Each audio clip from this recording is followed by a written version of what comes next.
So, Berto, I've been wanting to ask you about the following groups to have you tell me if you think that they are indeed a cult or not a cult. What do you say? Let's get into it. That sounds intriguing. This is the Psychology in Seattle podcast. I'm your host, Dr. Kirk Honda. I'm a therapist and I'm also a professor. My name is Humberto Castañeda, and I make stony sipping straws. So, just to start off as a warm-up to this is what motivated me to want to talk with you about this. So a poll came out by The Economist, or it was published in The Economist, and they published a bunch of beliefs. They polled Americans, say like, do you believe this? Do you not believe this? And a lot of this, I think, is the result of the QAnon cult. You could call it that. And we'll get into whether or not we think QAnon is a cult or not. But yeah. So I want you to take a guess. What percentage of people believe that this is definitely or probably false? Okay. So these are people like you and me who think like you and I do. Yeah. And by contrast, the other percentage do not think like we do. Okay. So they polled people, do you think this is true or do you think it's false? Regardless of who is officially in charge of the government and other organizations, there is a single group of people who secretly control events and rule the world together. What percentage of people said, yeah, probably or definitely false? Okay, and again, this is polling normal, quote unquote, normal people, like just average Americans. Yeah, average Americans. Yeah, I would say that the percentage that thought that it was false would probably be 80% maybe? 41. Wait, 41 thought that it was false? So almost 60% think it's true? Well, so another 41 think it's true, and 18 are not sure. But even people who are not sure, I'm like, you're not sure? You're not sure. Okay. So that's what we're dealing with, Berto. Okay. So, here's another statement.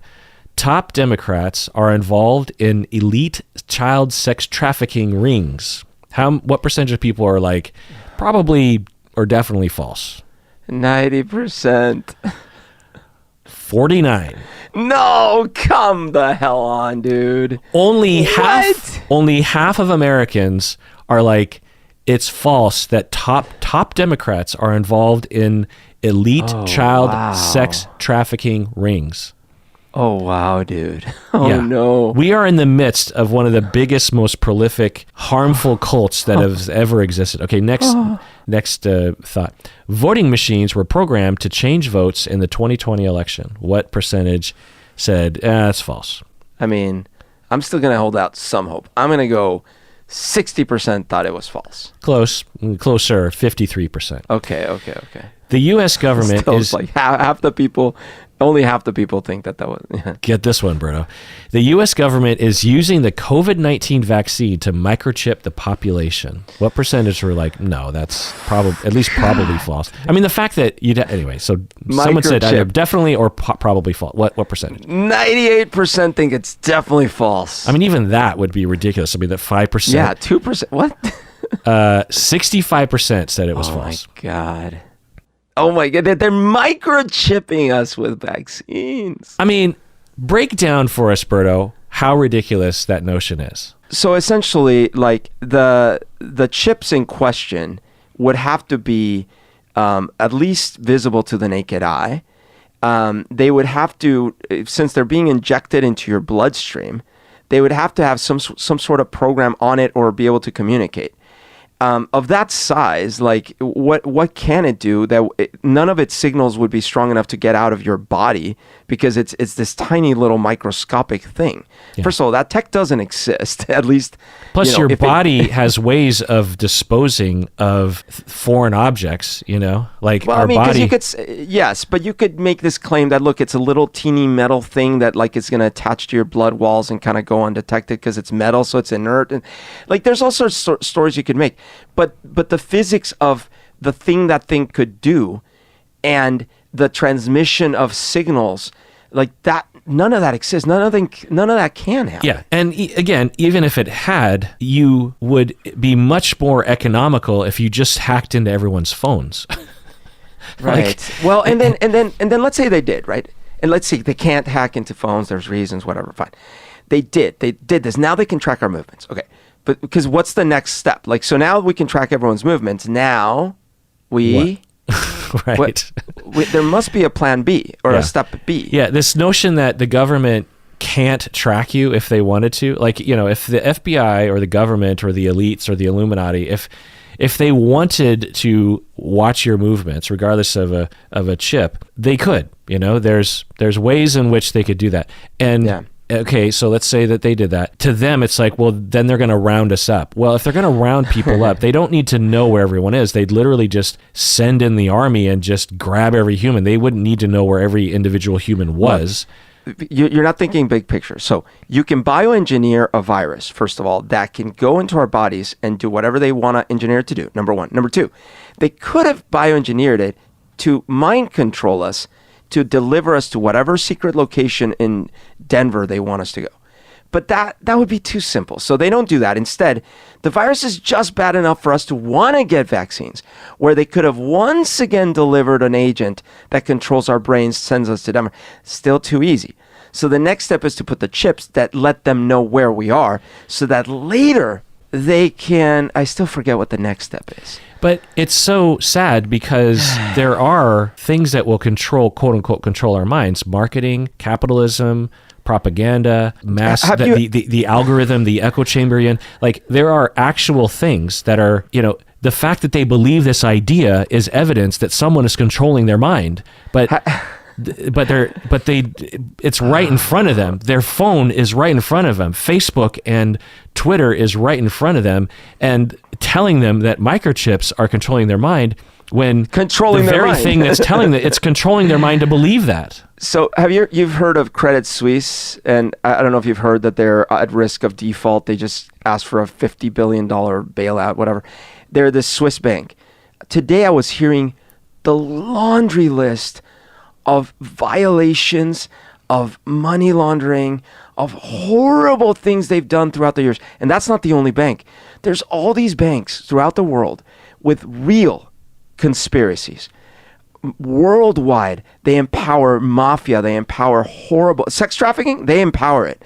Real. These are real things. But no one's talking about that. Yeah. We're talking about chips in the bloodstream through vaccines. Yeah, exactly. Okay, people agree with it or disagree. Mass shootings have been faked by groups trying to promote stricter gun control laws. What percentage of Americans were like, yeah, false? Gosh. I mean, at this point, I would hope it's a 99, but I'm going to say 70%. Yeah, very close, 67. Okay, you're learning, you're adapting, Berto. The Ukrainian government is releasing fake videos of bomb attacks and blaming the attacks on Russia. No, dude, no. I refuse. 90% don't believe it. 58. Because, Berto, the old friends of the Republicans are the Russians, yeah. They've always been great friends. Yeah. Many high-level Ukrainian... Okay, well, it's all Nazis and bullshit like that. Okay. So I would contend that this is kind of a form of a cult or a cult-like entity in our society, whether it's QAnon or the echo chamber that these people live in, or you could even argue maybe Fox News is a part of this. I don't know. But we'll get into that in a second. So I want to talk about, are these things cults? And I want to talk about not only the groups I've identified, but even just like, are Christians a cult? Are incels a cult? Sure. Are Jehovah's Witnesses or Democrats or vegans a cult? But to get into why I want to go into this is because, one, I want to educate the public regarding what is a cult. One, to stop people from using the term willy-nilly, because people will be like, oh my God, there's a cult. So I kind of want to do this for my sake too. It's just like, is QAnon really a cult? Let's kind of systematically go through the definition that at least I've developed, the criteria. And number two, I want to educate the public so you can help people to stop joining cults, because I think we often think of cult members, at least when I was growing up, it's like this weird thing, the Jim Jones cult, right? And in some other country, even the Heaven's Gate, the Moonies. But when you hear these stats, and this, we could go over all sorts of other stats, there is brainwashing and charismatic leaders coercing or tricking people, love bombing people into basically complete new realities. It's happening all the time, and so. You could argue they're not exactly cults, but there's a cult of personality. There's an influence. There's there's brainwashing, there's mind control. And to a shocking extent based on these stats. Yeah. And so I feel like I want to help people to avoid getting in them. And there are plenty of people, like the International Occultic Studies Association, which is looking at US and Canada, how many different cults do they count currently that exist in North America? Berto, what's your guess? Oh my gosh. I'm going to say at least a couple per state. I'm going to say like 150. 5,000. Jeez, dude. Yeah. So this is similar to like serial killers. Whenever you talk about, oh yeah, I know the serial killers. You got the Ted Bundys. You got the Ridgway. What was his name? The Green River Killer. You have the big ones, and then you're like, so how many more do you think there are? And you're like, oh well, there's surely I would have heard. So yeah, maybe there's a couple others that we haven't heard of. No, there are thousands of serial killers. Yeah. The 99% of the serial killers never get talked about in the news. They just kill, and it never gets talked about. Same with cults. There are the big ones that you talk about, but and these are cults, not just like things that we might call a cult. This is a International Occultic Studies Association that has pretty strict guidelines on what is considered a cult. And wow. 5,000 and about 5 million people involved in a cult currently. Yeah. There's all these little organizations, little political groups, little churches, little self-help groups. They're happening all the time. I mean, we're lucky that 5 million isn't a single cult. Yeah. Can you imagine an army of 5 million cult followers? Well, did you read the previous poll that I just put out there? That's more than 5 million people. Yep. And the other thing is that it's obvious, but just to point out that research shows that cult membership often results in abuse, trauma, and death, and could cause sociological problems as well, society, political problems. Yeah. Okay. The other thing I want to do with this episode is refine my criteria, because I've been refining my criteria for a cult over time, and I just wanted to kind of further do that. So let's talk at first the definition of a cult, Berto. What would be your off-the-cuff definition of a cult? Okay, so to me, it is a closed system that you have to be actively brought into. And once you're into, it's hard to get out. And there are very specific, non-conventional rules and beliefs that you must believe and adhere to. There is a person or a cabal of people that you must look up to and respect, because they're clearly leaders in the thing. And finally, you're actively cut off from others that are not in the cult. Something like that. Okay, good. Probably something about like you got to give your money. Money is involved too. So good off the cuff, but it gets kind of hard, right? Because there's a lot of elements, and how do you exactly describe it? But there are some definitions put forward by some experts. Sociologist Benjamin Zablocki, 2015, described a cult as, quote, an ideological organization, so ideological organization, held together by charismatic relations and demanding total commitment. So there's a charismatic relations, whether it's a charismatic leader or charisma within the group, getting people and holding people together, and demanding total commitment. So demanding. So pretty general, pretty general definition. Another put forward by Rousselet et al., 2017, an organized group or solitary person, so an organized group, solitary person, whose purpose is to dominate the cult members by using psychological manipulation and pressure strategies. So they're kind of angle to it. Lulich and McLaren in 2018 described a cult as a group that stifles individuality and critical thinking, requires intense commitment and obedience to the person and or ideology, restricts or eliminates personal autonomy in favor of the cult's worldview and the leader's wants and needs. So a little bit more specific there. Yeah. Other terms for cults that we might use are high demand group. I sometimes use the word high control group because it describes it a little bit better, because people have different ideas of what a cult means. And By the way, I've had a number of episodes about cults in the past. You can just do a search by cults and listen to those. Most notably, last year I interviewed Christina Babin, who was almost a lifetime member of the Children of God cult, which still exists, called Sex Cult Survivor Speaks. Came out in 2022. So some groups that I want to look through, and I'll let you pick which first one we go into, Berto, but I'm going to list off the ones, and maybe you can add some, but these are the ones I want to look at. We got QAnon. We have One Taste, which we did an episode about recently. That was the sex group, the disrupting the sexual thing. We got Mormons. You got Jehovah's Witness. You have Christians, I guess evangelical or just general Christians. Scientology, incels, Landmark, Teal Swan, Republicans, Democrats, vegans, and then the cult in episode 8 of Last of Us. Have you seen it? Yeah. Oh my God. Love so that show. Which one do you want to analyze first, Berto? I mean, we could go in order, but we could also, let's just go in order. That's fine. Okay. All right. Yeah.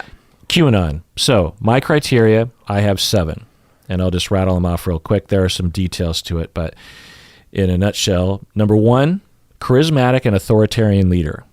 Now, hearing these other definitions, that sometimes it's like a group, so maybe I have to amend that a bit. But this one is tricky because you could argue that there isn't a charismatic leader, because you could say, well, what about Q? No, that is confounding enough and gray enough, and there's probably been multiples, and then you can say, well, Donald Trump, not directly. So that's an interesting one where there isn't this clear-cut charismatic leader. There are groups of people within Q that have various levels of charisma that help propel the thing forward. Well, maybe it's not a cult then, right? Because based on that criteria, that's quite possible that it might not fit all the criteria. Actually, let's amend this. Let's go group by group by each of my criteria. So QAnon, charismatic authoritarian leader. So let me go into detail on what I have here. So a grandiose leader, meaning they're the best, they're special, they're messianic, they're unique. So, well, maybe I should add like the Waco. What were they called? David Koresh, the Davidians, Branch Davidians. Yeah, Koresh. Because like the thing with the which is obviously a cult, right? With David Koresh. So it maybe the variant is when you have a cult whose charismatic leader is a proxy figure who doesn't even claim membership directly, but who has, because you could claim that that's what Christianity is. Now we're not there yet, and I'm not claiming that it is a cult yet. I'm saying that Christianity, certainly Jesus today, doesn't show up at all the churches in person in the flesh saying, hi, here I am. But you could say, well, but they have this proxy figure. So you could make a similar claim that with something like QAnon, they have this proxy figure who is charismatic and messianic and all these things, but they're not actually members of the cult. Well, and I don't know the ins and outs of QAnon membership, but you could argue that at its baseline, and of course there's a lot of offshoots, is this notion, at least in the beginning, that Q was the leader, because Q, this insider, had this extreme inside information, knowledge, and the inside information was very scary and very different from what the government and the press were telling you. So, and the way that Q, whoever he or she or they or a group was, the way that the posts were made, it was done in a very charismatic way. It was done in a very, at no point did Q ever say like, you know what, I'm just a regular person and I don't have anything. It was really, crafted well, especially in the beginning, to convince people. So you could make an argument that at the beginning anyway, and there are examples of this too, like Children of God, for example, the leader of the cult died, but the cult lives on. The cult can live beyond the charismatic leader. So you could argue that there was one in the beginning. You could. That's totally fair. I would say that the interesting thing about it is that even from the very beginning, Q's role in it was more of an apostle. Like they might have even used that word, because it was like, hey, I am in on the government side. I have top Q clearance, and here's what I know. but it was never, and I'm the leader of this thing, you should follow me, and here's the strict things you need to do, because it was always like, here's this information, decipher it. We haven't gotten to those criteria yet. Sure. The one that we have a charismatic, because everything hinged on the Q drops or whatever the fuck they called it. You know what I mean? Let's take a break. When we get back, let's continue swearing. What do you say, Berto? Let's do it. All right, we're back from the break. So, One Taste, did they have a charismatic authoritarian leader? Yeah. Charismatic. She was very charismatic and very domineering and very specific in her requirements. So, yes. Yeah. Okay, what about the beginning of the Mormons? What's his face? Joseph Smith? Guess so, yeah. I mean, I know only enough to say, yeah, it sounds like, yes. He was like, leader, I found the truth. I've got the tablets. I know this new thing. You got to follow me. So, yes. Jehovah's Witness? I don't know. I don't know enough. Yeah, I don't know either. Christian, let's say evangelical Christians. So this one's interesting because you could say, well, any one of the priests or the preachers is charismatic, but there's a lot of them. And they have this proxy figure that's not them. But in any one of those congregations, certainly that preacher is acting charismatically as a leader. Yeah. But just having a charismatic leader is not what I'm getting at with this criterion. It's a grandiose leader, someone that is special, which you could argue for Q, it was that way. With One Taste, it was that way. Right. But that's the thing is like, okay, so even if you said the Catholic Church, you could say, well, that's the Pope. Yeah. Right? The Pope is the manifestation on earth from heaven and blah, blah. Right, exactly. And the distinction, though, with evangelical groups is I would say but some of these, I don't know what you call it, but these large churches with a central figure that is worshipped. I can't remember the guy's name, but absolutely. He was the guy who was like, COVID, I smash you, or whatever. Right. So I would absolutely say that if you take it congregation by congregation, like the Davidians were Christians, but I wouldn't group all Christians into the same thing, right? Not I wouldn't all group Christians, all evangelicals into the same But thing. one congregation. You could argue, though, that the inception of Christianity probably had a charismatic leader. We don't know about authoritarian, but at the very least, okay. So Scientology. Oh, absolutely. 100 billion%. Yeah. If you know anything about the story, it's obvious there. Incels, MGTOW people. I don't know. I don't know if that started with a specific person or not. Yeah. I mean, you could argue that there are some early figures like Mystery, that guy that did the pickup artist thing. He kind of was a figure, but I don't know if many incels would claim him. But it was kind of that general movement. I think there are some figures in the red pill movement. Well, actually, you know who it is. It's Jordan Peterson. Oh, well, if you... yes, except that he would not consider himself a member. He would consider himself as someone who helps those communities. I'm just saying it from his perspective. Who helps those communities see the light. Right. It's kind of interesting that, and I'm sure not every incel is a Jordan Peterson fan, but we could get into the specific. People often ask us our opinion on Jordan Peterson, and my personal opinion, without investigating it that much, is that years ago I would listen to his podcast, and he never got into the controversial stuff he's talking about today, or at least the stuff you hear about in the news or on Twitter or something. He was talking about psychology things, and he was talking about it from a religious Jungian research-based mix, and he's a very good lecturer. And so these podcasts that I would listen to were kind of like these almost like literary explorations of the Bible and of the Quran and of psychology. And the first, 3 or 4 episodes I listened to were these live lectures, and I remember being like, wow, this guy's pretty interesting. And I wasn't like, oh my God, this is life-changing, but I was like, it's worth listening to. I remember I would listen to it when I would go walking. Yeah. And then over time, I started hearing about this other stuff that he was getting into, and obviously there's some, just especially in the last couple of years, just some massively problematic, takes, some transphobic takes. That was my evolution with him was very similar, where when I first came across him was just when he got in the big kerfuffle in Canada about the bill that actually he totally misinterpreted. But at the time I didn't know that. I just saw him kind of talking, and I'm like, oh, this guy is interesting. Like you said, I watched a few lectures on YouTube, and a lot of it went over my head because I don't know a lot of the psychology background, and he's obviously read a lot of books I haven't, and so I thought, oh, this is intriguing. He's very eloquent. It's a weird kind of eloquence, but he is a good speaker and a presenter. I watched his entire Psychology of the Bible series. He didn't get through the full Bible, but he got through many of the books.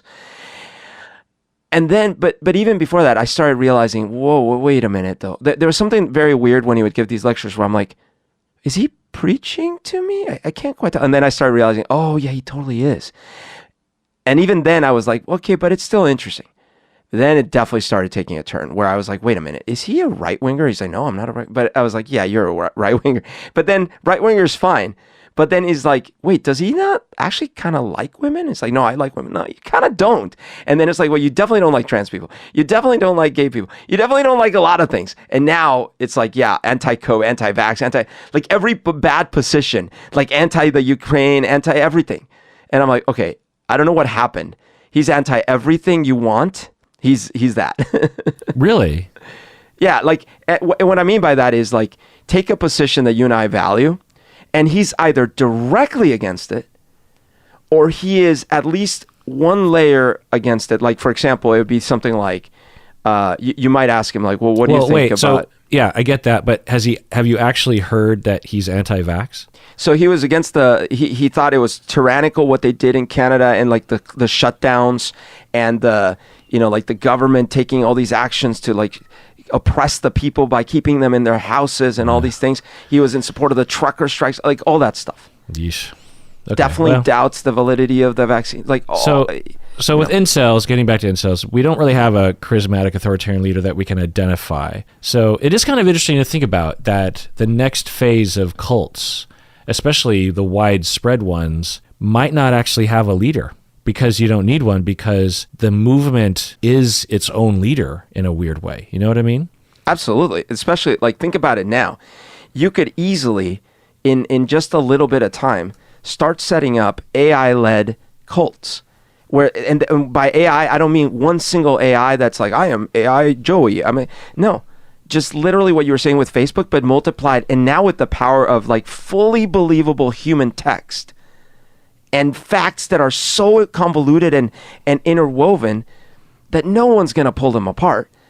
You could do that. Now, who set up the AI? It could be multiple people. It could be one charismatic programmer, but it doesn't matter. Like in the end, you could absolutely have cults where there isn't a central figure. Yeah. The analogy, I think, is like, take the classic David Koresh cult. Yeah. It's just a classic isolationist, religious, he literally thought he was the Messiah, right? Right. And he was having sex with all the women. And I mean, it's just classic. Because that one always has to come down to the It doesn't matter what the ideology is. Like, oh, and by the way, I have to have sex with all the women. Well, there was one cult. They always want to control your sexuality. Right. Is the thing. Like Heaven's Gate, for example. Yeah. He didn't. But that one was like not having sex. But you can't have sex, right? They always have to control your body somehow. And so the analogy is with this, I don't know what you call them, like collective cults maybe would be the word. With the David Koresh analogy, a lot of the indoctrination into the cult had nothing to do with David Koresh. It had to do with the love bombing of the group, of the members. Yeah. The recruitment, the relationships, the camaraderie, the feeling you get when you're part of a family, when you're part of a collective, when you're sharing and everyone's supporting each other. You could have a member of the David Koresh cult that had very minimal experience with the David Koresh figure. Right. And that times, millions of people online is kind of what I guess I'm getting at, which is the members are the ones that are recruiting, and the members are the ones that are, and the messages, normally you'd have the David Koresh telling the elite members, and then the elite members spread the gospel, right? Mm-hmm. Or dominate, or but the central figure is the one sort of emanating the information and the doctrine and the behaviors.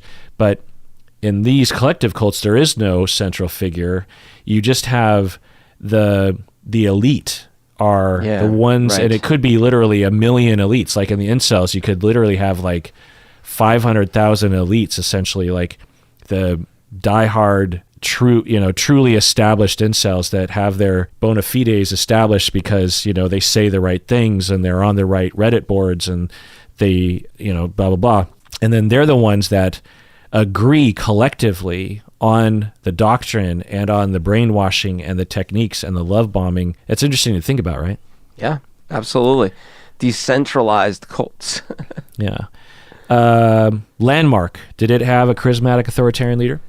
So what was the antecedent was what was it called? What was it called? EC something, whatever. Whatever, Yeah, something like that that. thing did.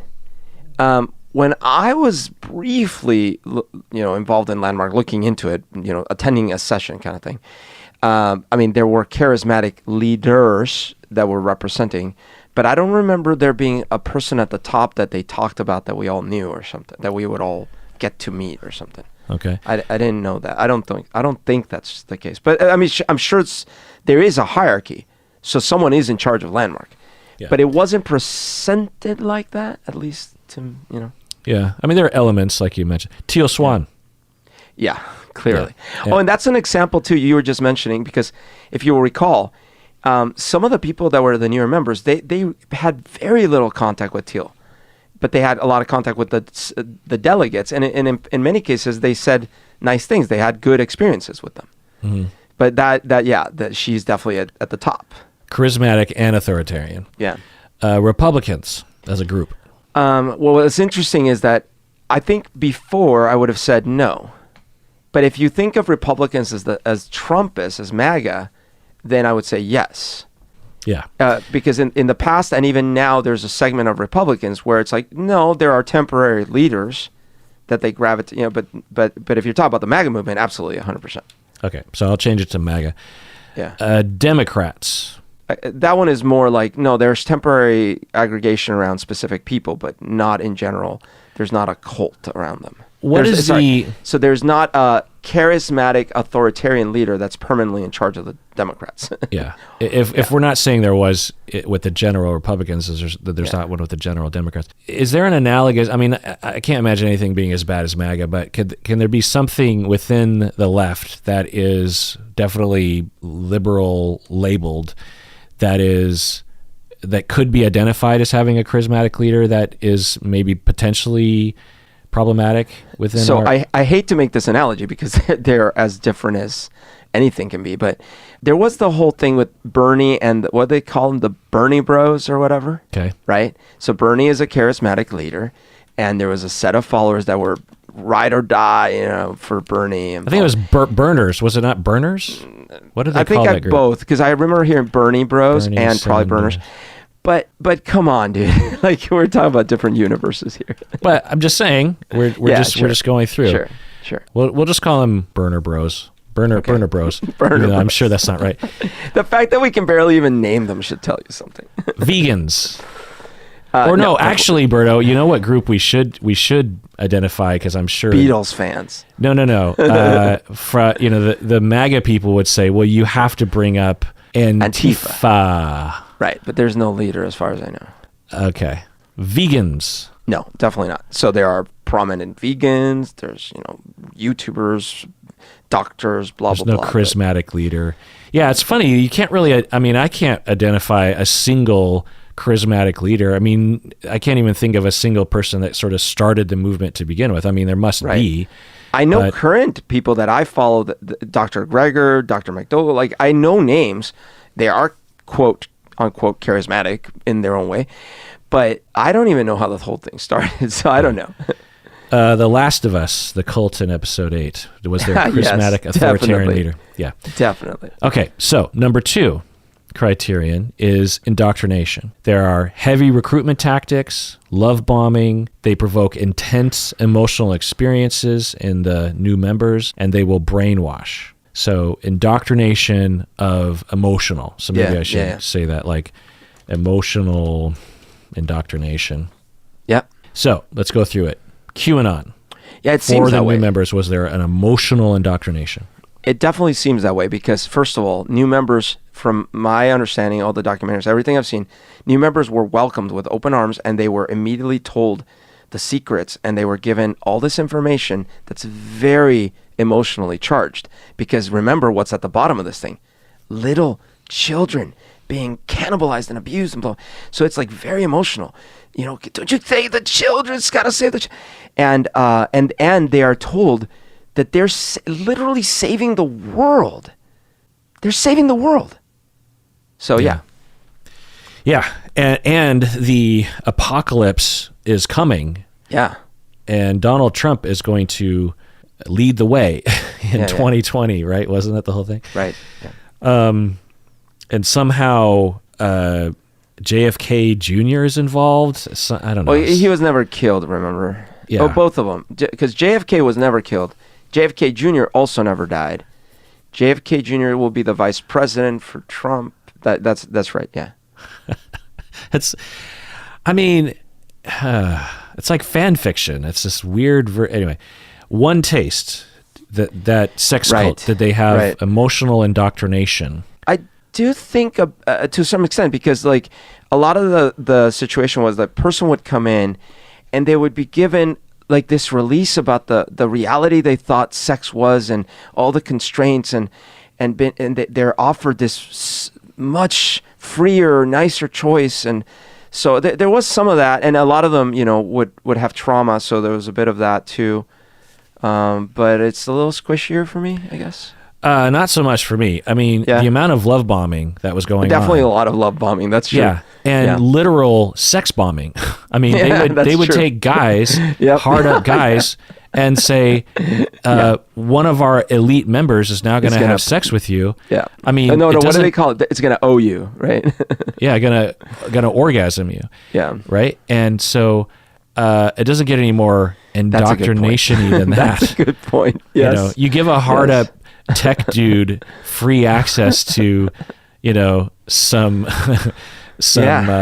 action, and you got a hold of him for life. It's funny because when you asked the question, I was thinking about all these negative things you can do, but you're right. It can be positive. Oh yeah. It's usually positive. It's usually very positive. What about Mormons? Did they have emotional indoctrination? Well, and I guess we're talking about both early Mormons and like current Mormons, which you probably don't know. I don't know. About. Like, it's kind of hard to say because anyone born into a modern religion is indoctrinated by default by their parents and community. But new people. I'm talking about new people. Yeah. Well, right. But okay. So for example, I knew some Mormons in high school, and they invited me to a very lovely dinner, and they were essentially, I didn't realize it at the time, but they were love bombing me because they try to recruit new members, What were they doing? Oh, they invited me to dinner, and it was like the loveliest time, and it's just they were so complimentary to me, and I'm like, wow, like, and they it was a guy, he had a brother, and then he also had a sister that was about my age, and she was being like really nice to me, and I'm like, oh, I think she likes me and all these things. Oh my God. And I don't know, maybe she did, but whatever the case may be, in retrospect, I'm like, oh, I see. Now I don't. Berto, let's be realistic. A girl liked you? I mean, yeah, that doesn't make sense. But listen. I want to be fair because they were very nice people. So I'm not saying it didn't feel nefarious at all. It's just that in retrospect, I'm like, okay. They were being exceedingly nice because they were trying to bring me into Mormonism. Yikes. And by the way, for you people who have no sense of humor, I was joking earlier. Sometimes I'm too dry for everybody. And they're like, stop being mean to Berto. I'm like, it was a joke. That's the joke. Jehovah's Witness, I guess we don't know enough about... I really don't, actually. So I'll tell you what I know about Jehovah's Witness sort of from a very outsider point of view is that it has a lot of the hallmarks, and maybe as we get into more of it later, we'll be able to answer these questions. So I think we should leave it on this. Evangelical Christians, I would say, in the same way that Mormons, I'm guessing that could happen and has happened. Catholics, probably very similar. Scientology. Yeah, but again, I'd say like it's this very subtle distinction where, yes, by default, any child being raised in these religions, you are given the fear of hell, you're given the promise of heaven, you're given a lot of things, and you are emotionally manipulated. But but at the same time, it's like, well, I don't know. I'm trying to excuse it, but it's not. It is a little different than Shoot, I'm struggling Well, here. it has to have it has to have most of the criteria. So Right. You can have some, but not the fine. others. So I think this criteria is there. That's true. It is there for Yeah, religion. absolutely. I mean, religion, it's well understood that many religions pop up here and there, many different belief systems and dogmatic traditions, but the ones that survive tend to be the ones that at its core value system requires the elements of recruitment and retainment of members. You know, if you have a religion like in Seattle, there are churches that are they call them Universalist Unitarian. Yeah. And I don't know, maybe they're problematic and a cult. I don't know. But from my experience, because I went to some of these churches sometimes, was that they said that we accept all religions. We even accept the possibility that there is no God. But we celebrate life, we celebrate the divine, we celebrate spirituality, and we have general worship about general things, and we don't require things of you, and I did not know that. We don't judge you, and we will incorporate elements of Eastern philosophy and the Quran and the Bible and Judaism and humanism, you know, like everything. So it's an interesting way to preserve that sense of community that you get in a church. Yeah. Without committing to all the mythos and the exactly and the baggage. And again, I don't know, but and I've heard some weird things about them, but I think it kind of goes church by church. But the point is that there's no recruitment, and thus these churches don't do that well. Yeah. You know, like it's so floppy that there's no concerted effort to recruit and retain, and thus they're not very big.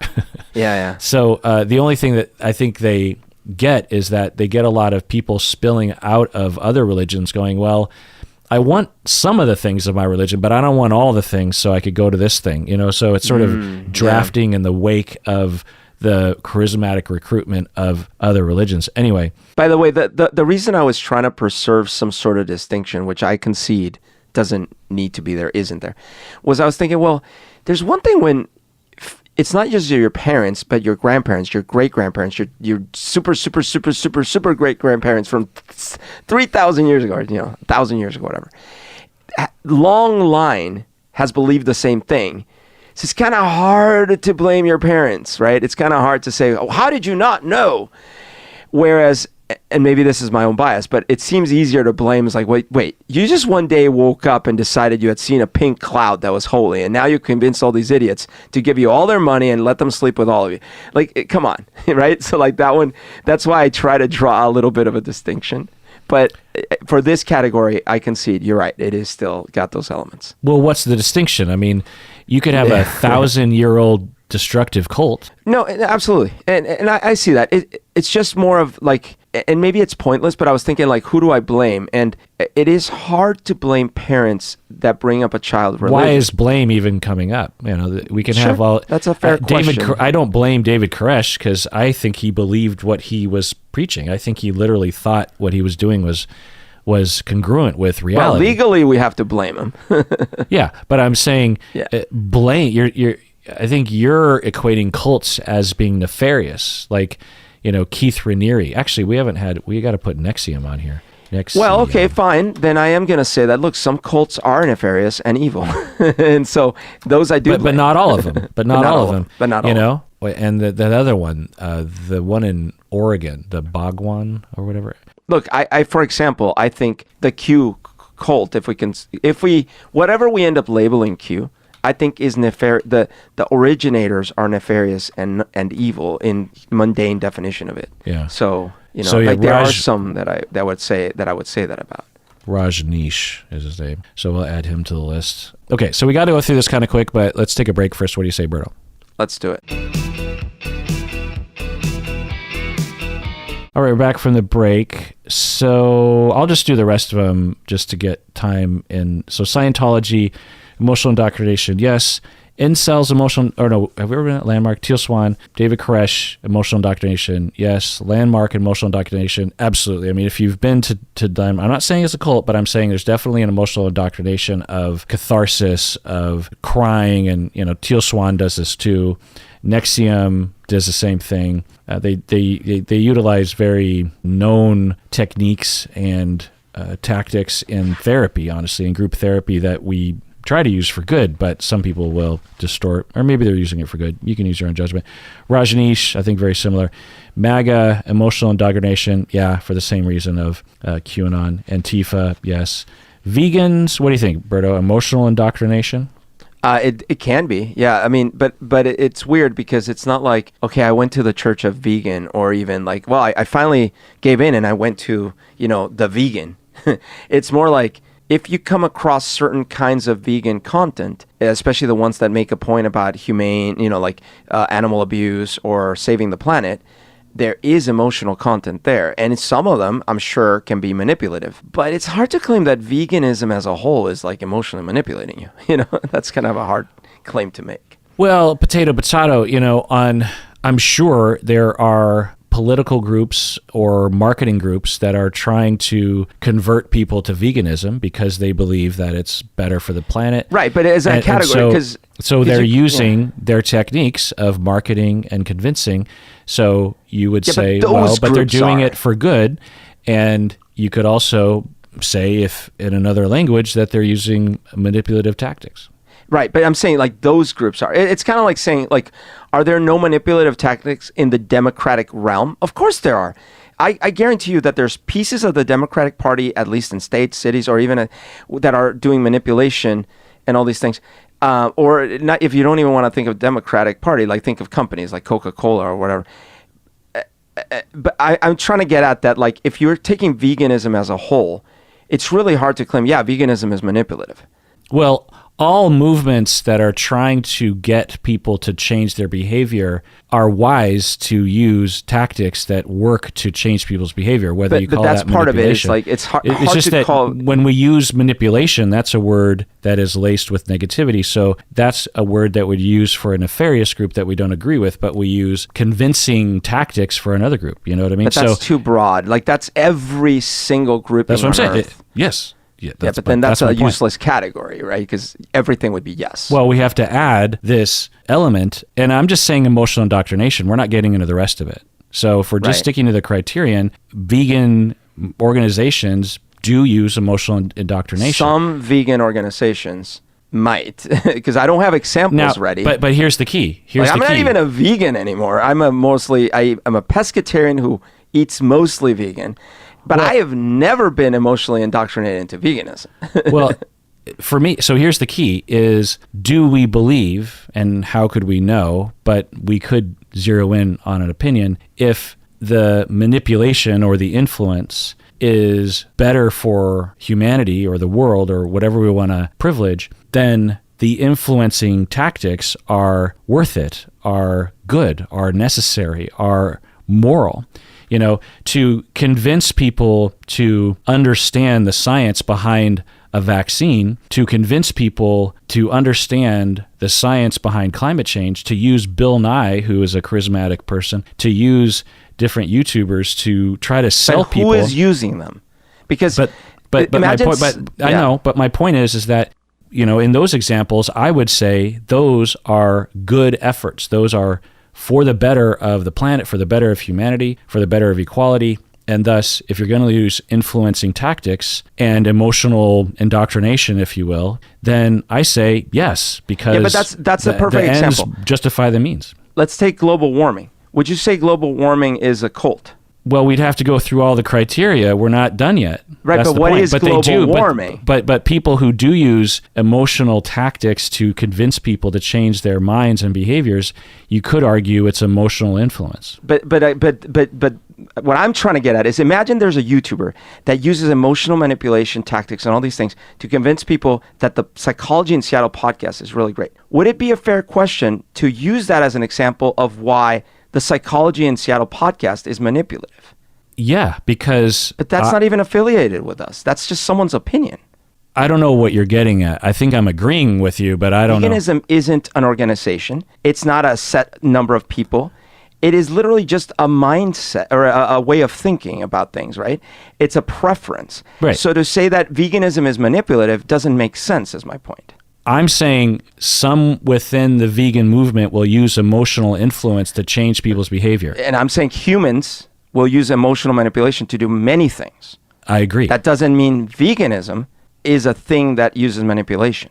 People within the incel movement will use emotional influence to try to change people's behavior. People within the QAnon movement will use emotional influence. I'm not putting a good or bad label on it. I'm just saying for the effort of trying to be specific around, because I'm just going to take a guess and say by the time we get to the end of this criteria list, we're not going to conclude that vegans are a cult. But if we're just going one by one, the way you're using it is every single thing you could ever name, the answer would be yes. Someone can or has used emotional manipulation for that thing you just mentioned. So it's almost a pointless question. Whereas what I think would be more fair to say is, as a group, is that a thing that group engages on a semi-regular basis? And the answer for vegans would be no, that's not true of vegans. As a whole, no. Yeah, but it might be true of Q. It might be true of some of these other ones. And it might be true of some vegans. Like some vegans, yeah. There are, I don't know, but I would imagine that there are some that will use a video of what they do to chickens as a way of trying to shock people out of eating meat, that kind of stuff. For the record, the world should be heading in a more vegan direction. I'm not trying to vilify vegans in the least. I think that it's a good movement. It's a worthy movement. And in 50 years, it'd be a good thing if we were all a lot more vegan in this world. All right. Last of Us, cult in episode 8, emotional indoctrination. We don't really know because we didn't see how we didn't see recruitment depicted. All right. Well, actually, sorry, we did see him try to recruit her. Oh, right. And that was very manipulative. Right. Yeah, you're right. Yeah. Okay. So he probably did that to other people as well. Yeah. Or at least he was very skilled at it. Yeah. She wasn't having it, of course, but to the point where the implication was he's not even a Christian. Yeah. Yeah. Yeah, it was kind of wild, actually. Number 3, isolation of followers. So let me explain. There's the obvious where you have the David Koreshes where they're in a compound, but there are other ways of isolating the followers. You can isolate people from their family, which is an obvious one, and you can isolate them from fellow members, because that's a way of controlling, because they can't band together and share information. Also, another layer of isolation that an expert once told me, I can't remember her name, but we rerun her episodes sometimes. She talked about isolating yourself from your own mind, because if you can be gaslit or be told that you have no identity other than what I tell you, you have no thoughts other than what I tell you, you can't even think for yourself or else there'll be consequences, then you've isolated the follower even from their own self. That's incredible. Yeah. There'll be more love bombing in this. There's an us versus them. Often there's a straw man built on the other side. Sometimes there's unreasonable fear about the other side. There's isolation purity. You talked about this in your definition, where there's a belief that sets them apart. Whether this is on purpose or not, cults often will have belief systems that are so outlandish and so different that the rest of the world will not want to be with them and might even attack them. And that plays into the cult, because then the cult has legitimate reasons to believe that they're being attacked, and they have more motivation to put up the walls and to rely on each other to get guns, to more fear mongering. It all works in tandem. It reminds me of Elizabeth Holmes, where she says in the Theranos thing, where she says, you see, they're after us. Of course they're after us. First you try to change the world, then they fight you. Then it's basically like that negative works slightly in the favor, because they're like, see, I told you, it's us against the world. Right. Yeah. Often these ideas play into cultural beliefs or traditions, like satanic panic, that kind of thing. There's been a long string of Western cultures and religions having worry about Satan, and then you follow that through line to QAnon. It's all right there, and to Alex Jones and that kind of. And you're also punished for free thinking, so it can further isolate it at you. So let's go through the list. QAnon was their isolation of the followers. Yeah. In that there is, like you said, not physical isolation, although that might have happened too, but there's definitely this like, okay, like, look, first of all, if you're not in this, you can't discuss these things because this is now us, among us. And there's this mental thing, like, now I'm part of this group. I can never see the world in the same way again. I am now, everyone is suspicious to me if they're not part of this group. And so to me, that is a type of isolation. It's like, okay, it's now me and this group against the rest of the world. Yeah, and there are many, many accounts of people realizing later on that they were in the QAnon group or cult, and they will talk about how horrible it was when they were brainwashed and they would spout their shit at family gatherings or Thanksgiving or online, and everyone would just shy away from them, or their family members would be like, what? You believe what? And then the QAnon members like, you don't understand, you're just a sheeple. And then, the conflict begins because, it's life or death for these QAnoners. Right. And that'll isolate you, right? And then you run to your fellow members because you can support each other and you agree with each other. Yeah. One taste. Did they isolate the followers? Yeah, it seems like it because, first of all, you now have a busy schedule of like, okay, especially the ones that the higher ups, they had to please all the time. And like, that doesn't leave room for your life. So I got a sense of like, there was this sense of like, no, now you're in this full time. There was even some of them talking, some of the ones that were higher up, expressing frustration that like they were always on call kind of thing. So I not felt to the extent. I mean, the classics, you got your David Koresh's. Yeah, sure. But your one tastes, you could argue there was some isolation. And for a lot of people that were in one taste who didn't like it anymore, they just got out. Whereas in the David Koresh cult, that was not easy. Well, so let's just kind of lump the religious groups together. So because they kind of end up kind of sounding the same. Yeah, so I would say the Mormons, like, Jehovah's Witnesses, evangelicals, Catholics. What do you think?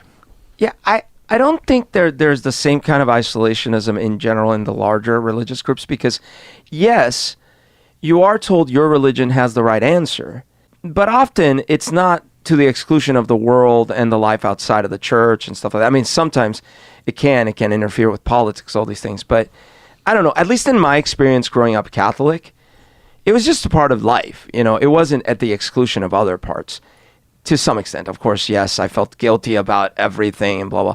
But that's my sense. Like the larger religions, I don't feel they exclude you. They isolate you. Yeah. Unless you are a priest.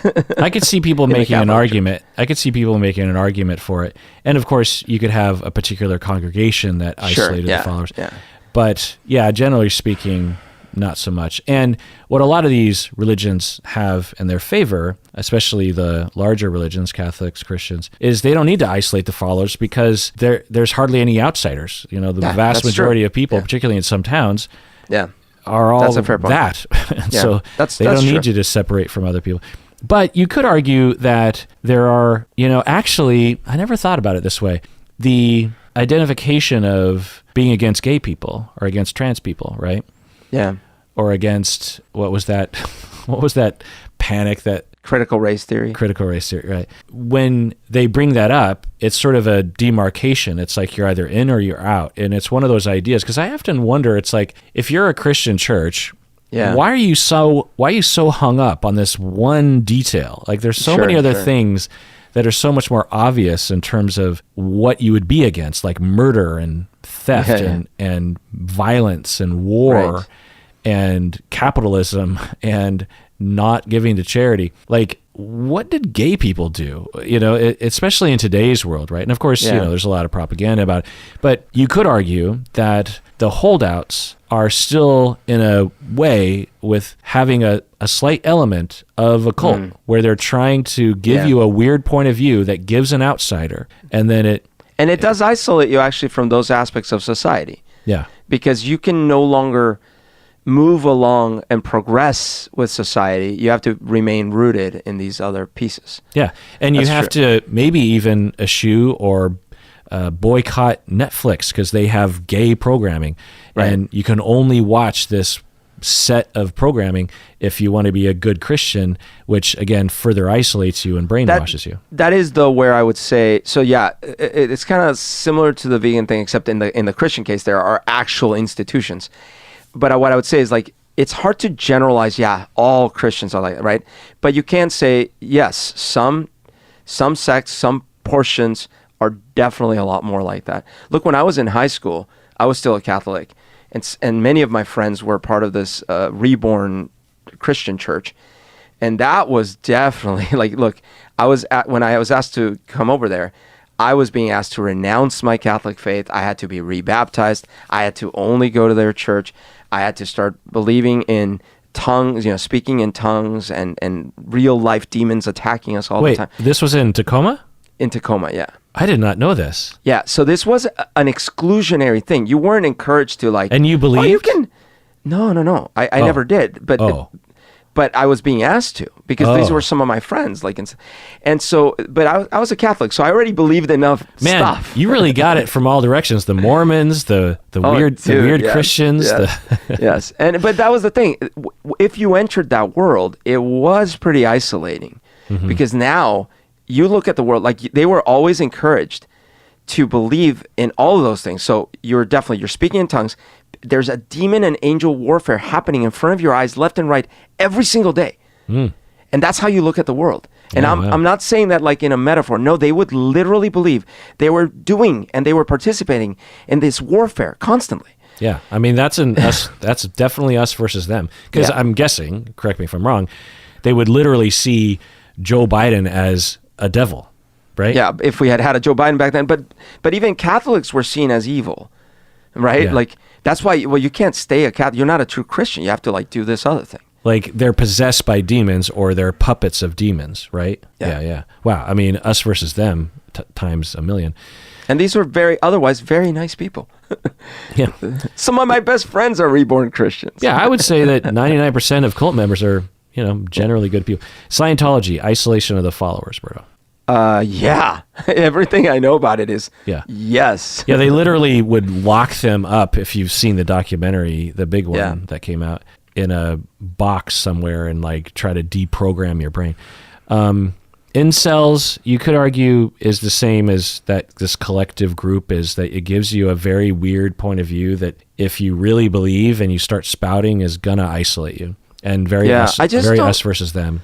Because I'm not in that world, I don't know if it's like an organized collective or just like, I believe a lot of this stuff. I don't know. It is. I mean, it's more dogmatic than you would believe. There are very interesting. If you were ever to talk to an average incel, average MGTOW, average red pill person, the shit that comes out of their mouth is similar to like what a QAnon spouts. You'll hear these ideas and these truths that they just take, obviously this is truth, and let me show you the data. You know what this reminds me of? Do you remember about a year and a half ago when everyone was getting rich off of GameStop stock and crypto was all the rage? Everyone was getting rich off of crypto. Do you remember this little period of time? And we have a common friend who was in your football pool, who I was in these big debates, both on Facebook and in person. And it reminds me a lot of this because I would see the same exact parroted statements from multiple different people about why I was wrong. And I was like, did you all kind of check your notes ahead of time? And right. Where are you getting this? But it was being there were sources, because there was that group, there was I forget where it was, but there was these groups, the paper hands and the diamond hands, and there were these specific groups that actually built these narratives, and they would all start like reciting these narratives. And so then whenever anyone debated them, even casually, they're like, oh, well, output 1, output 2, output 3. And I remember thinking, wow, this is really well organized. Not very well thought out, but very well organized. Yeah. Yeah. Yeah, it was this mini weird movement that I observed from afar and thought, am I missing out on something? And I'm so glad that I just stayed lazy, because a lot of people lost a lot of money, not only in crypto, and I feel bad for them, but also all the stupid some of those stocks, the meme stocks. the NFTs as well. NFTs and meme stuff. Yeah. But seriously, it was like, hey, listen, because I was, saying, so I get, like, look, if you got lucky and you made some money, good, I guess. But, just like, don't over leverage. But their argument would be consistently like, no, you don't get it. Everything's changed. Like, you gotta flip the script, man. And like, okay, but you already made money. Just get out. No, you don't get it. You don't get it. So yeah, it reminds me a little bit of what you're saying about like these dogmatic beliefs. They just take on the face value. They heard it from someone, and now it's the truth. Yeah. Yeah, I guess we should add to this list, an MLM. So like Amway, right? Is that the big one? Oh yeah. That was one of the big ones. Yeah. So Amway, charismatic leader. Yeah. I don't know if you'd say authoritarian per se, but charismatic. Well, a lot emotional, very manipulative. Oh my God. Yeah. I don't know what they're like today, but in both times that I was attempted to be recruited by them, so manipulative. It was cartoony, which is why it doesn't work on some people, because what would they do? It was so over the top. So the first time I'm there at this presentation, and I only went as a favor to my friend who was in, and I'm like, man, how many cults were you trying to be recruited into? Like, so you must just look like an easy mark or something. Yeah, basically. So I'm sitting there in the presentation, and the dude, the presenter, he's like, he literally rolls up his sleeve. You all see this? Yeah, this is the latest Rolex, blah, blah, blah. And everyone's like, yay! And you can tell there's some marks in the audience. Yay! And then he's like, yeah, I bought this in cash, And I'm not exaggerating. Like, he's rolling out, he's showing pictures of him on a yacht. Jeez. On him in his car with his beautiful wife. And they're enjoying life. And they're like, this is my life. You ask me what I do. This is what I do. This is what I do. Good I for stopped you. working 10 years ago, and I'm never going back. The fetishization. Like, yeah. Can I just asterisk the fetishization with Rolex watches? Yeah. I mean, yeah. Have you seen a Rolex watch? They don't look any different than any kind of other nice watch. But so like the like $50,000. I was recently rewatching Glenn Ross, and oh yes, you see this watch? What? This costs watch more than your costs car. more than your car.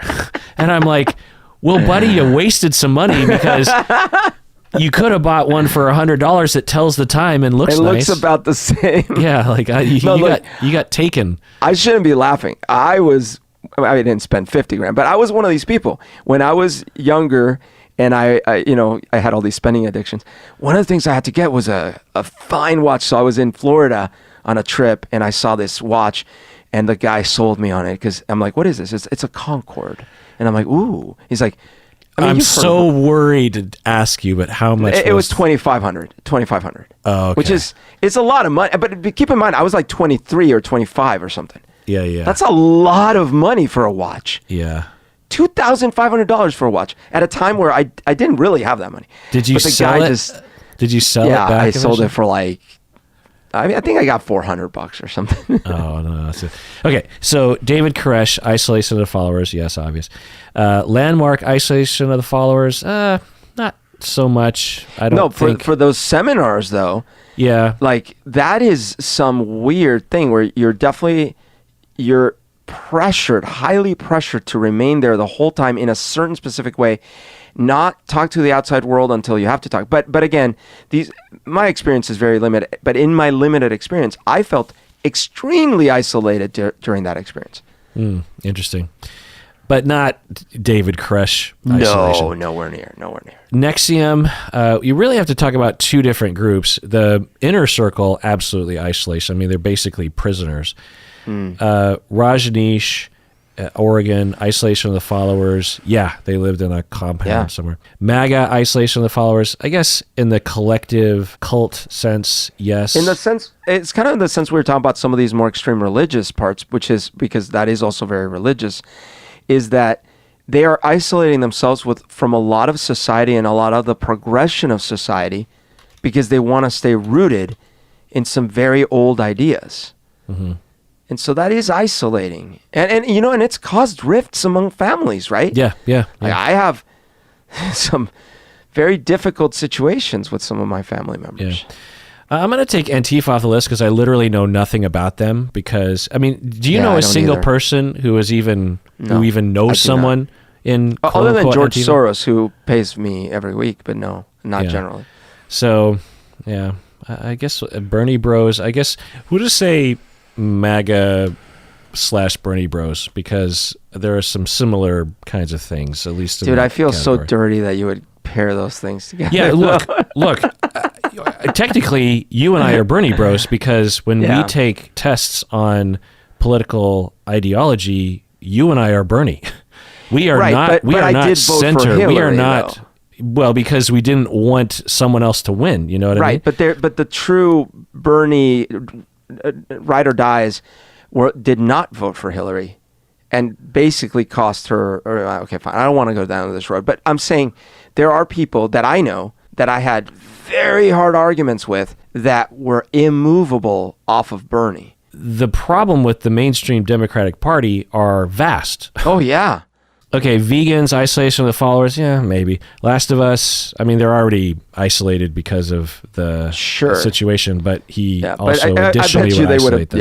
Yeah, they would have isolated. Okay, number 4, systems of sorry, control. Can I make a quick? The cannibalism, though, that was made to be worse. Look, of course, it's an egregious thing, but we know real life situations where people had to resort to cannibalism, and we don't demonize those people. No. So there was this weird thing in the show where it's like, you're eating people. I wish they would have been a little more subtle about that aspect. Now she is a little girl, a younger girl, so Well, anyways, it's a side point. I just thought that, like, look, Here's it's the my end of the world. We're yeah, well, starving. No. Here's my side point. The take, I always find that I'm kind of in this direction. I'm always wondering, is there something wrong with me? But when I watched that episode, I mean, clearly the guy has a problem with his personality because by the end, he's just like, I'm just going to kill you. Yeah. And is also like, I don't know, trying to merge with her somehow, or is it sexual, definitely trying to have is it sex with her. personality or something? Yeah.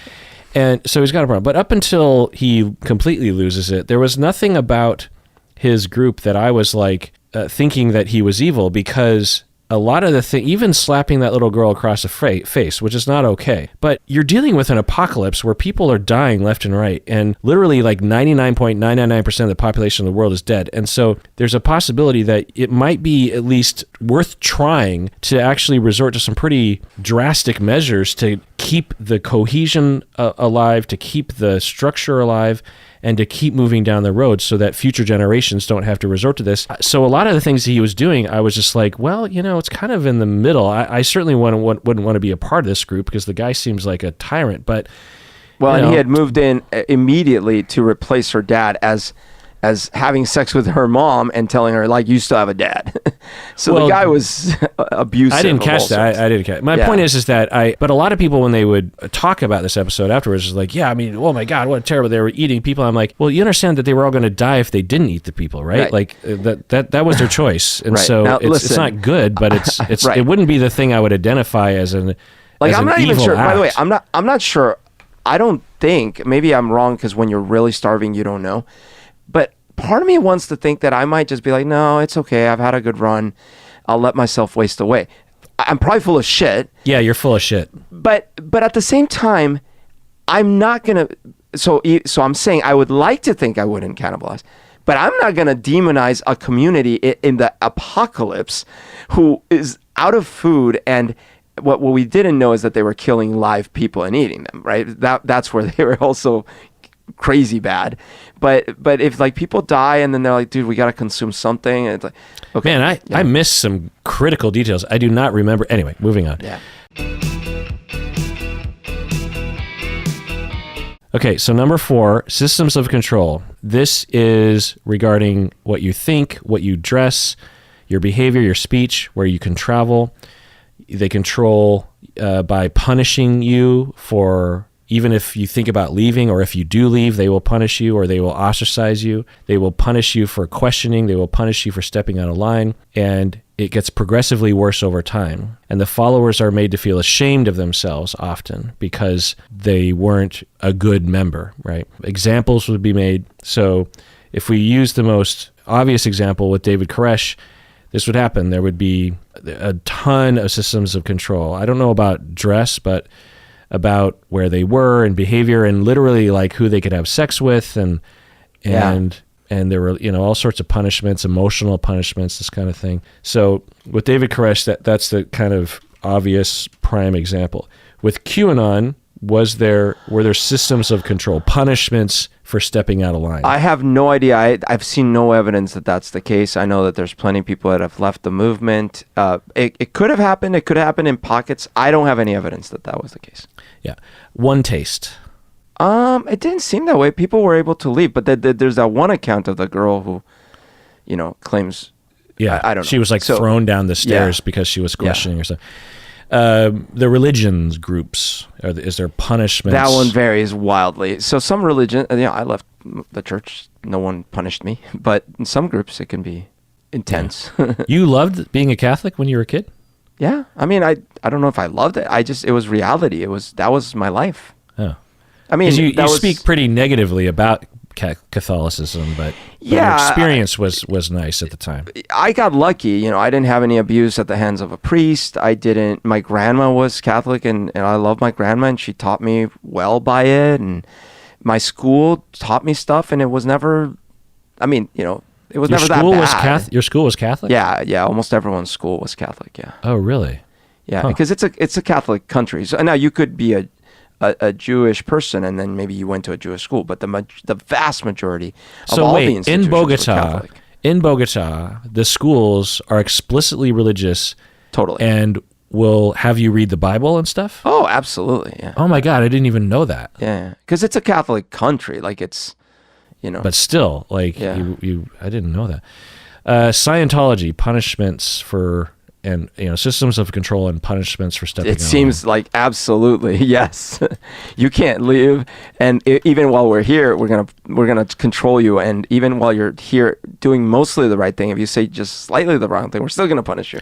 Yeah, and Scientology is a pretty broad group, and I think you could be mildly involved in Scientology and never experience that. But if you're on the inner circle, for sure, which is a large group of people, incels, punishments for stepping out of line.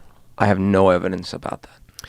Yeah, I mean, all these bigger groups, the only thing you could say is that there would be a social backlash, like ostracization from, like, you're not a real incel, or you're not a real Christian, or you're not a real QAnon, if you start questioning what's happening, which, could be a very powerful technique of control, and I think that's kind of the quiet power of these collective cults, that because you can't point to, like the Teal Swan, who's being a jerk face, who's punishing that one guy for wanting to leave, and really just berating him.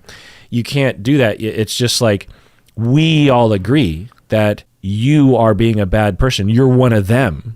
By asking this question, And I find that there's a lot of that. There's a lot of that on the left. There's a lot of that among liberals. If you bring up a certain question, if you just raise even the fact that earlier we were talking about Jordan Peterson, the fact that we didn't completely just vilify him, I guarantee you someone will email us and say that we're misogynist because we didn't that we said that we liked some of the things that he said in the very beginning that had nothing to do with gender, by the way.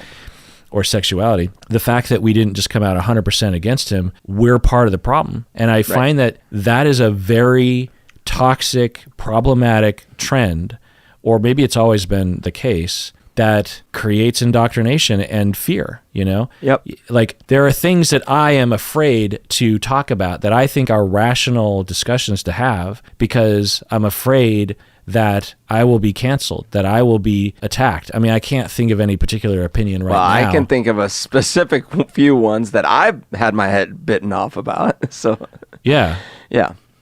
So there are things that, and it's not like you have some Republican conservative take. You just have like, well, I'm a liberal, but there's also like some nuance here. Let's talk about that. And it's considered to be you're one of them, you're one of the enemy, and sometimes you'll get punished even harder by your own group than you will be by the other side of the aisle. Yeah. So I don't know if we want to call this cultish behavior, but it's in that direction, because if you're in the David Koresh cult and you start to question, like, I don't think David Koresh is the Messiah, there's a lot of immediate, very obvious punishments and actions taken against you, and it maps pretty well onto large groups of people in my book. The fear with is certain there. things, for sure, yeah. The fear is there, the intimidation, the behavioral control, and the no way out. It's kind of interesting when you think about it.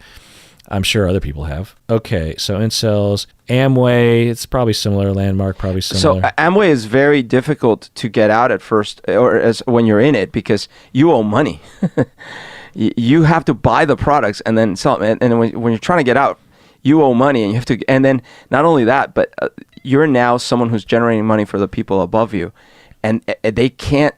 If they lose you, that's one branch that they're losing. Especially if you have people under you, they're very afraid of that. So there's a lot of pressure not to leave. Interesting. Landmark, you could argue there's micro elements of that, like when you were trying to wear your name tag upside down, they were using these tactics to get you to conform, to get you to do the ideology. I can't stand at the back just because my legs hurt because they purposely have chairs that are uncomfortable. I can't go to the bathroom when I want. I can't wear my name tag in a certain way or write it in a funny way. It's just, you got to do what you're asked to. I can't take notes while the thing is going, even if those notes are to help me understand. Can't do it. So many rules like that were completely inflexible. Completely. Yeah. Teal Swan, we've already been over. Nexium, the Inner Circle, absolutely. Rajneesh, I think so, from my memory. Political groups, we've already been over. Vegans, similar. Last of Us. Vegans, the only people that I have felt negative indoctrination is my friends who always give me crap when I eat something that's not exactly vegan. They're like, "Oh, I thought you said you were a vegan. What's that?" I'm like, "Well, I'm mostly vegan." "No, you're not, because you did this one thing." But I've never met a vegan seen anything or felt any pressure from vegans. You could argue that there's a cult of carnivores that is, that I could see. Yeah.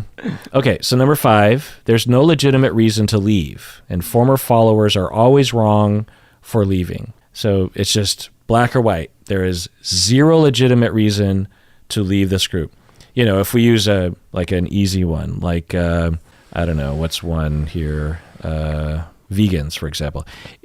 Is there a legitimate reason if we were to somehow average out the vegan point of view, is there a legitimate reason to becoming a non-vegan? Yeah, the most common one given is I was having health issues. Now, many vegans would say, "Oh, well, you were probably not balancing this, that," but it's very common. Prominent vegans will come out on YouTube and be like, "Oh, I'm no longer a vegan because I went to the doctor and blah, blah, blah." That's a very common thing. Or the other thing here is if you had a vegan who, like yourself, who decided not to be vegan, there's no oversight. So there's no way to punish you because no one is monitoring whether or not there's no registry of whether or not you're a vegan or not. You know what I mean? Absolutely. Yeah. Other than other vegans making videos about you. So there's no legitimate so no legitimate reason to leave. With vegans, there's no monitoring and it is okay to leave. David Koresh, no. QAnon, these larger groups. So QAnon is interesting because, again, people do leave, but there's definitely no legitimate reason to leave. So you don't want to save the babies? You don't want to save the children? Right. You're going to doom humanity to it. So it's like these things, these concepts are real. Like we talk about them in third person, but for the people in it, this is real. How could you leave such a cause if you really believe it? Okay, so let's just go over to save time. Let's kind of go over the big ones. So no legitimate reason to leave. Obviously, David Koresh, like we said. Teal Swan with that assistant was allowed to leave, but there was no legitimate reason. No legitimate reason. Yeah, you can't leave? Yeah, the insider Nexium thing is very, very cultish. Scientology, definitely no legitimate reason to leave. Yeah, Scientology, Rajneesh. The other ones, you Look, could say, I would claim though, on the religion side, there's no legitimate reason to leave, because the belief is like, well, I mean, you do understand if you leave, you're damning yourself to eternity, right? Right. Yeah. Right. Exactly. That's interesting because you could, if you stretch it out, a lot of these groups have ideologies. It'd sort of be like, Berto, you and me and the Atoms, we would play Dungeons and Dragons. And so you could think of us as a little group. And was there a legitimate reason to leave our group? Yeah, because it was never an assumption that you would never leave, right? And so a lot of these groups are like, well, they're on the spectrum of all of these. Oh, that's interesting. Is there an assumption that you will never leave? Right. And in a lot of these, there's that assumption. Yeah, of course you'll never leave. Yeah, but the D&D group, the Dungeons and Dragons group that we formed, there was never even a thought about that we would literally be playing Dungeons and Dragons for the rest of our lives because of course that's true. Right. Whereas a lot of these other groups, it's like when you're in a band, like you might want to keep going, but if you really pull someone, it's like well, there's a billion reasons why I think we might break up. Yeah, or someone's just like, and at any point in time, you just know that someone might just lose interest and leave the band. Yeah.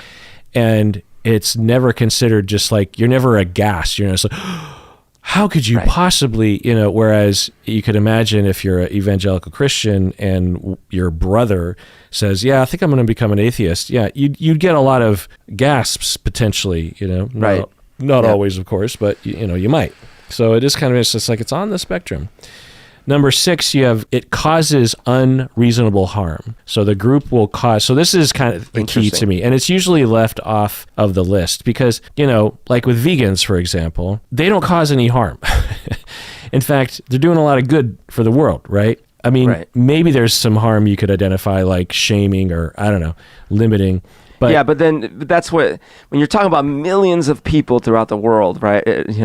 Yeah. It's probably actually, because if you consider all the, anyways, it's so many people that it's hard to know. Like, I'm sure people are doing harm, but I'm sure there's like a few vegans who have literally killed carnivores because they ate a steak. I'm sure in the history of, but as a whole, So as a whole, it's kind of hard to make harm is the thing.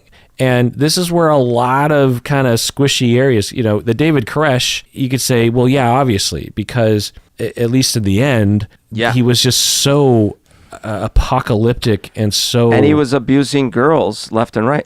I forgot about that. So I mean, there's obvious harm there with QAnon. To you and I, obvious harm, brainwashing, getting people families torn apart, getting people Capitol buildings invaded. Yeah, exactly. There's shooting up a pizza shop, death threats to random politicians that are accused of being lizard people. It's like, what? So, there's obvious harm there. With one taste, you could say, there's probably harm there, right? Because there were people being coerced into having sex with new members. And exactly. That's a lot of harm. When you talk about Jehovah's Witness, especially people that will come out of the group and say this, they will say, oh my God, there's so much harm. They mentally get into your head, they abuse you emotionally, they limit you, they shame you, they us versus them. I'm so dumb. You know what I just realized? Well, first of all, I did have a couple of relatives that were Jehovah's Witness, but I didn't know too much about it. But one of my favorite YouTubers is an ex-Jehovah's Witness, and he actually has so many videos talking about the types of control and all these things. I totally forgot about that. The word Jehovah's Witness, or the words, I always actually associated them in my mind with the Shriners or whatever, the ones at the airport. Yeah. Right? Like, I always, for some reason, conflated those. And it's so dumb because it's very different.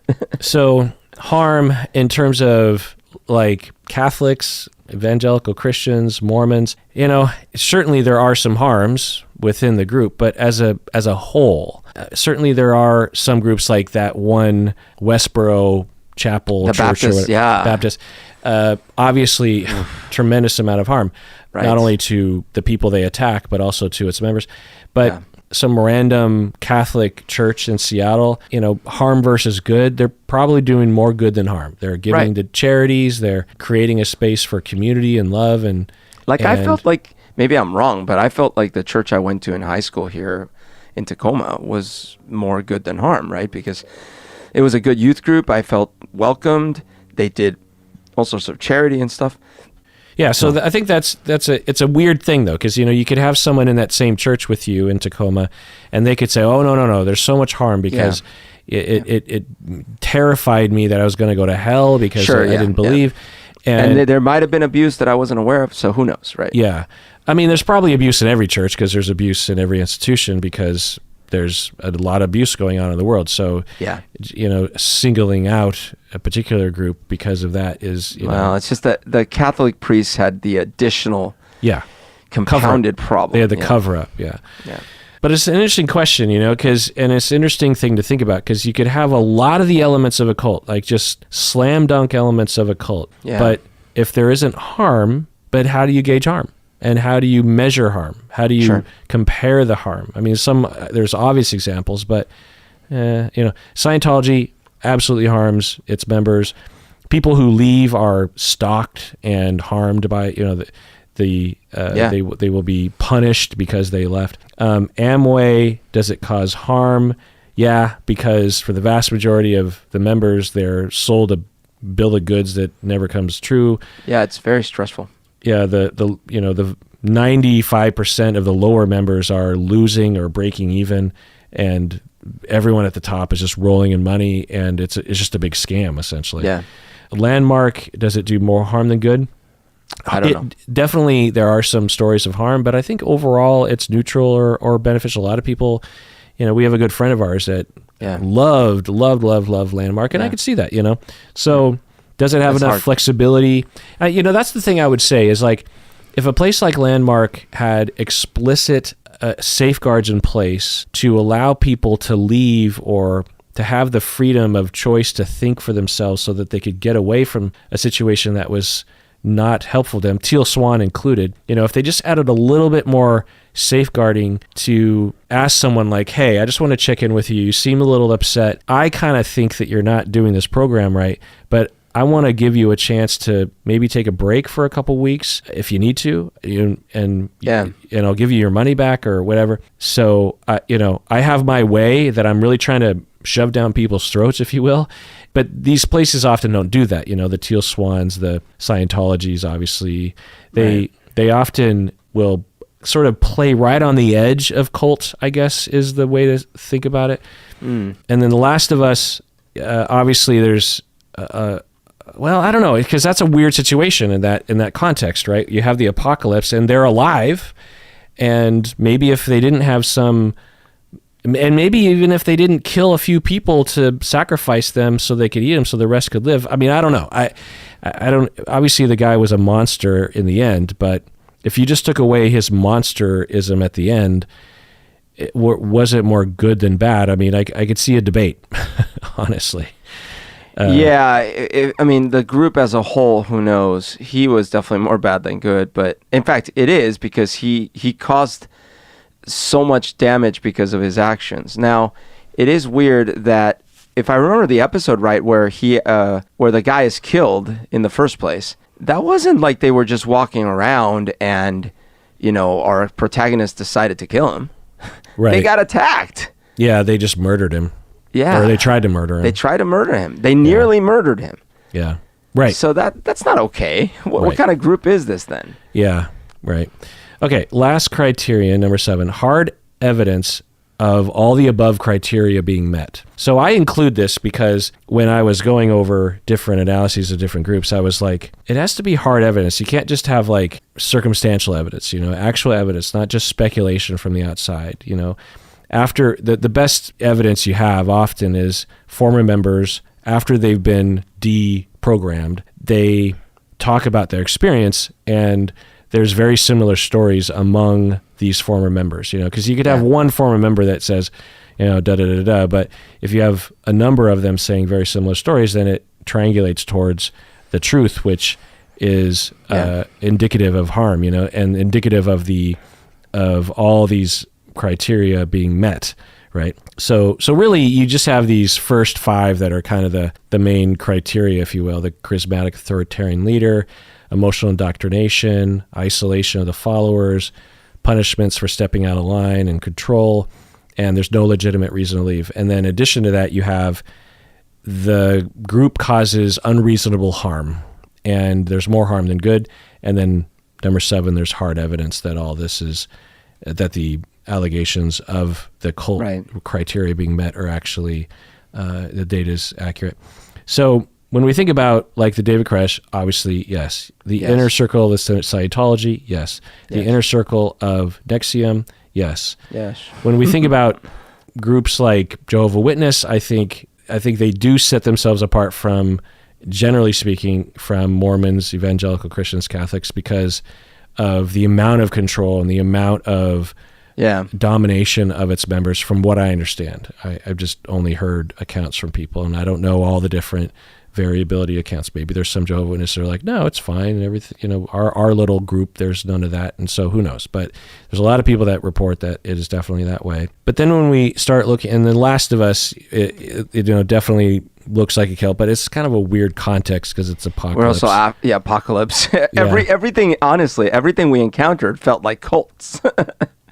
Like if you think about it, the Fedra, the Fireflies, everything felt like cults. Tommy's group, Yeah. And so then you have this other group where you have the QAnons and maybe the greater group of the Scientology, like the outsider, the regular rabble in Scientology. You have the incels. You have... Yeah, you can't quite conclude that these are cults by all the definitions, because they don't have... Some of those categories we couldn't conclude decisively. Yeah, but a lot of it is met, Yeah, a lot of it is met. You could say it's not a classic cult, but there are cult-like elements, Yeah. There is... Now, I could see harm.